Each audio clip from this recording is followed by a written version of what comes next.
ఓం నమః శివాయ.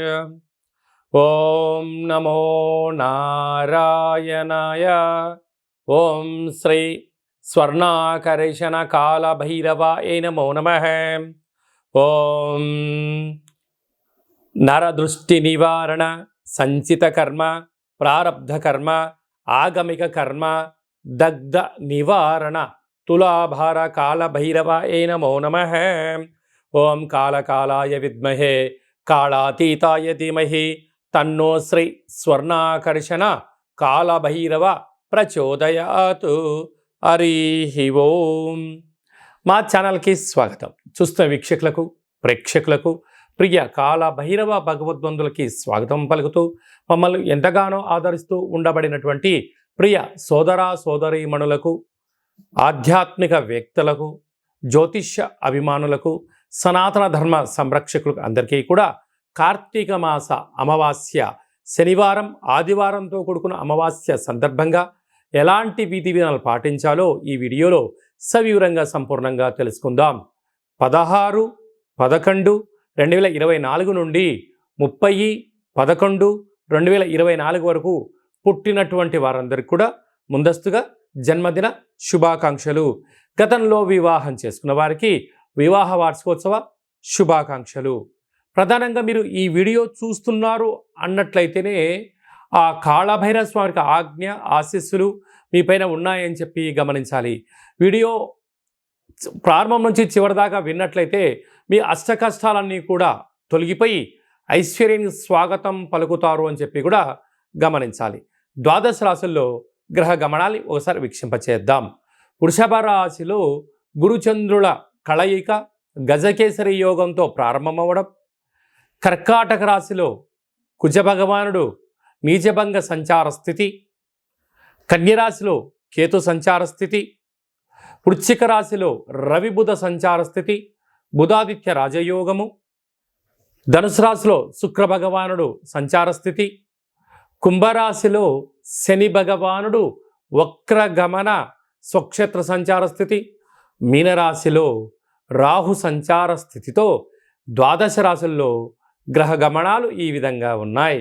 కర్కాటక రాశి వారు ఈ కార్తీక మాస బహుళాష్టమి ఆదివారం అమావాస్య రోజున ఎలాంటి విధి విధానం పాటించడం వలన జాతకంలో ఉండబడినటువంటి కుజదోషము, అష్టమ స్థానంలో శని దోషం తొలగిపోతుందో ఈ వీడియోలో సవివరంగా సంపూర్ణంగా తెలుసుకుందాం. కర్కాటక రాశిలో ఏ నక్షత్రాలు వస్తాయనగా పునర్వసు నక్షత్రంలోని చివరి పాదమైన 4వ పాదము, పుష్యమీ నక్షత్రంలోని 4 పాదాలు, ఆశ్లేష నక్షత్రంలో 4 పాదాలు కలిపితే కర్కాటక రాశి. చాలామందికి పుట్టినటువంటి కాల సమయంలో డేటా బర్త్లో లేనటువంటి వారికి పేరు యొక్క మొదటి అక్షరాన్ని అనుసరిస్తూ ఆ రాశిని తెలుసుకునే ప్రయత్నం చేద్దాం. హి, హు, హే, హో, డా, డి, డు, డే, డో అక్షరాల వరదరుడు కర్కాటక రాశి జాతకులే. కర్కాటక రాశి అధిపతి చంద్ర భగవానుడు. వీరికి రాశిలోనే కుజుడు నీచంగా సంచారం చేయడము, అదే కాకుండా వృత్తులలో, ఉద్యోగాల్లో, వ్యాపారాల్లో తొందరపాటు నిర్ణయానికి ఇది సరైన సమయం కాదు.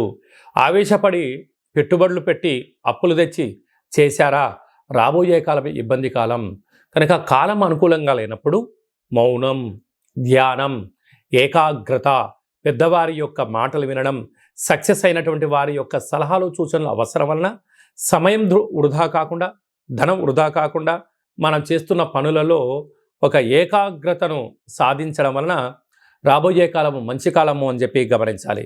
తృతీయంలో కేతు, సంతాన స్థానంలో బుధాదిత్య రాజయోగం ఉండడం వలన నూతనంగా వివాహమైన వారికి పుత్రిక సంతాన యోగము, పిల్లల యొక్క చదువులు, పిల్లల యొక్క అభివృద్ధి, పిల్లల యొక్క కెరియర్ని తీర్చిదిద్దడంలో కర్కాటక రాశి వారికి కొద్దిపాటి సమయం కేటాయించాలని చెప్పి గమనించాలి. 6వ స్థానంలో శుక్రుడు సంచారం చేయడం వలన విలాసాలు, విందులు, అనేక దూర ప్రాంతాలలో వెళ్ళేటువంటి వారందరూ కూడా దయచేసి ధనం, సమయం రెండింటినీ జాగ్రత్తగా భద్రపరచుకోవాలి. లేకపోతే విందులని, వినోదాలని అప్పులపాలయ్యే అవకాశం చాలా అధికంగా ఉంది. అష్టమంలో శని భగవానుడు వక్రగమన స్వక్షేత్ర సంచార స్థితిలో ఉండడం వలన, అదే కాకుండా భాగ్యస్థానంలో రాహు యోగదాయకం, లాభస్థానంలో గురువు ఉండడం వలన ఇలాంటి ఒకవైపు శని దోషం, కుజదోషం, గ్రహయోగం అన్ని పక్కపక్కలో ఉన్నాయి కనుక ఇలాంటి కాల సమయంలో తెలుపు వస్త్రం పైన బియ్యాన్ని కానీ నవధాన్యాలను కానీ వేసి ఈ యొక్క ప్రమిదలో విశేషమైనటువంటి ఆ వెన్నను వేసి దీపాన్ని వెలిగించి మనసారా భగవంతుడికి పూజ కార్యక్రమం చేసుకొని దానము చేయడం వలన ఆనందం మీ సొంతమవుతుంది. పక్షులు తినడం వలన మీకు ఆరోగ్యం మీ సొంతమవుతుంది. అదే కాకుండా ప్రవహించే నీటిలో కలపడం వలన విదేశీయానం కర్కాటక రాశి వారి సొంతం అవుతుందని చెప్పి గమనించాలి.